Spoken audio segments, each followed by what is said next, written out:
दिखाया जाएगा। आप इसके लिए तकल्लुफ़ रहे, ये इसी के लिए है भाई। माशाअल्लाह। किसी की ऐब जोई में ये सुबह शाम न करना, कभी अपनी कमाई तुम किसी के नाम न करना। किसी की ऐब जोई में ये सुबह शाम न करना, किसी की ऐब जोई में ये सुबह शाम न करना। कभी अपनी कमाई तुम किसी के नाम मत करना, और नजर आए किसी के ऐब को तन्हा बता देना। सरे महफिल किसी को तुम कभी बदनाम मत करना। मुकाबला पेश करेंगे इस पे।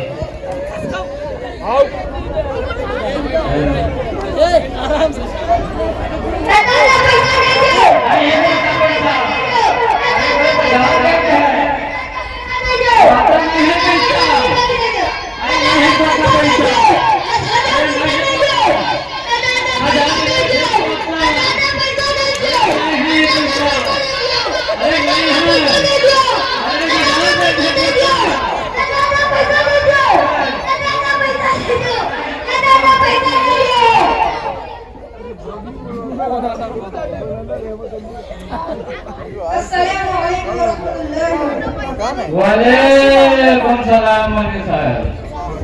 अरे आप कहाँ जा रहे हैं इस उम्र में बैठे बैठे? सब खैरियत है? मौलवी साहब हम बाजार का है। मौलवी साहब बच्चन का तुम हाल न पूछो, पोता पोते सब मिलाए 25 छोड़े हैं। कुछ तो डॉक्टर है, कुछ इंजीनियर और कुछ हिंदी स्कूल में पढ़ जाती हैं, और कुछ मास्टर का घर पढ़ते हैं, और कुछ खाना भी घर पर मौलवी साहब। जो डॉक्टर है वो तो अमेरिकन डॉक्टर है, और जो इंजीनियर है वो सऊदी मगर कहावत का कही गई है, सब बोल राम के अक्कम नहीं काम कहो तो हमार हाल हो जाएगा। तौबा ये कैसे बच्चे कि आपने अपने बच्चों को दीनी तालीम से रास्ता नहीं किया?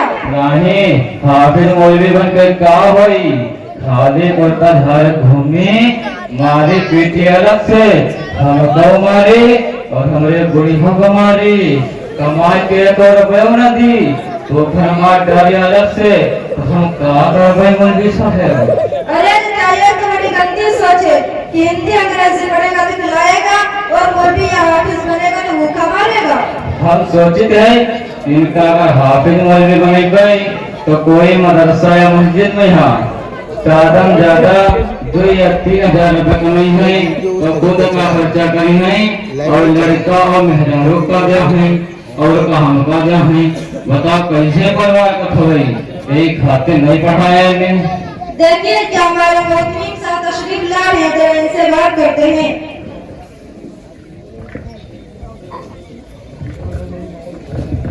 मोहतमीम साहब कौन है? देखो भाई अब्दुल हाद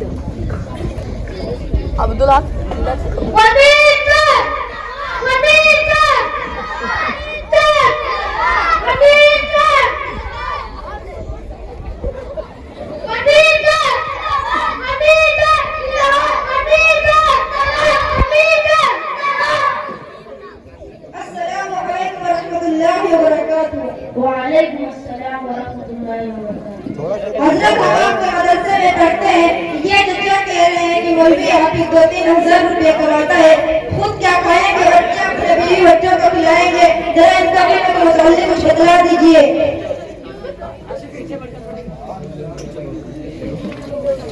ये फुरकान है क्या? देखिए चचा मियां, ये सिर्फ आपकी नहीं बल्कि अक्सर लोगों की यही सोच है कि मौलवी हाफिज खा कमा नहीं पाता। ये तो बहुत ही गंदी सोच है। खिलाने वाली जात तो अल्लाह की है, जो रोजी देता है, जो तमाम मखलूक को खिलाता पिलाता है।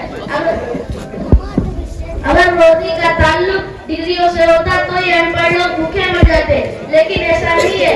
आपने देखा होगा जिनको दस्तखत करना नहीं आता उनके नाम बड़े बड़े शहरों में शुमार किए जाते हैं। कहीं आपने देखा हो कि मौलवी हाफिज भूखा मर रहा हो, या खुदकुशी कर रहा हो, या बेकार घूम रहा हो?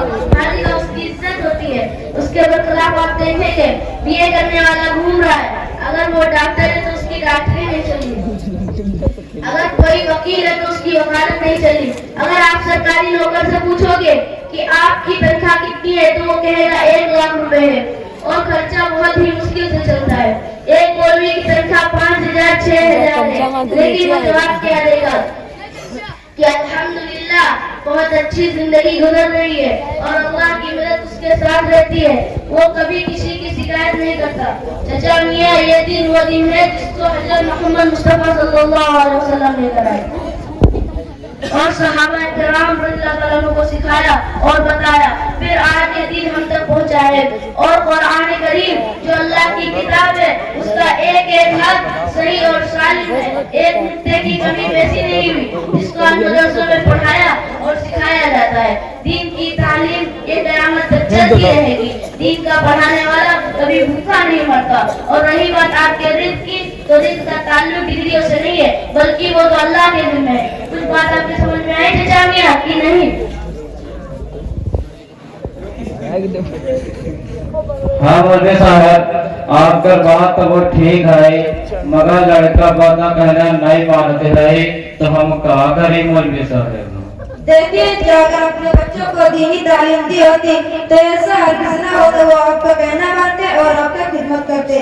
क्योंकि यह हदीस शरीफ में आता है कि वालिदा का जन्नतों का औलाद का, माँ बाप तुम्हारे लिए जन्नत है जहन्नम है, कि अगर तुम अपने वालिदैन की खिदमत करोगे और उनको राजी करोगे तो तुम जन्नत में जाओगे, वरना जहन्नम में डलोगे। और यह हदीस शरीफ में आता है कि इज़ा रब्बी भी रज़ल वालिद व सख़त रब्बी भी सख़तल वालिद, अल्लाह की रज़ा वालिद की रज़ा में है और अल्लाह की नाराजगी वालिद की नाराजगी में है।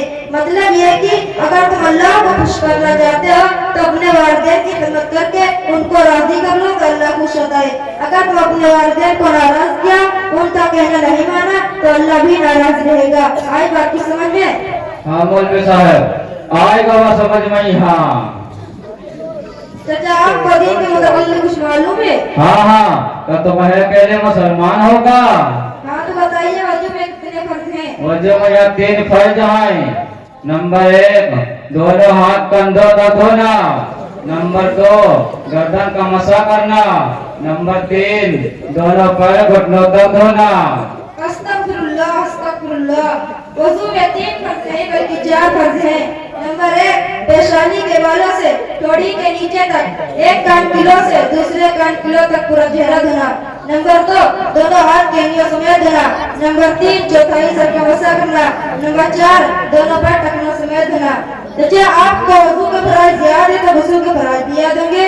हाँ, और का जब वजू के मालूम है तो गुस्ल का न मालूम है। जब सुनो, गुस्ल में 8 फर्ज हैं। नंबर 1, लोटा बाल्टी का होना। नंबर 2, तौलिया साबुन का होना। नंबर 3, गर्म पानी का होना। नंबर 4, ब्रश मंजन का होना। नंबर 5, नंगा होकर नहाना। नंबर 6, खड़े खड़े नहाना। नंबर 7, खुले में नहाना। नंबर 8, दौड़ दौड़ कर नहाना। अस्तगफिरुल्लाह, अस्तगफिरुल्लाह। गुस्ल में 8 फर्ज नहीं बल्कि 3 फर्ज हैं। नंबर 1, कुल्ली करना। नंबर 2, नाक में पानी डालना। नंबर 3, पूरा जिस्म पर पानी बहाना कि एक बार बराबर भी सूखा नहीं रह जाए। अच्छा, ये बताओ कि तुम इतनी बढ़िया बढ़िया पढ़ाई कहाँ मालूम करे हो? क्या आपको मालूम नहीं है? मदरसा कमरुल उलूम रमजानिया के नाम से भटुआ में एक मदरसा चलता है, वहीं से तालीम हासिल की है। और हाँ,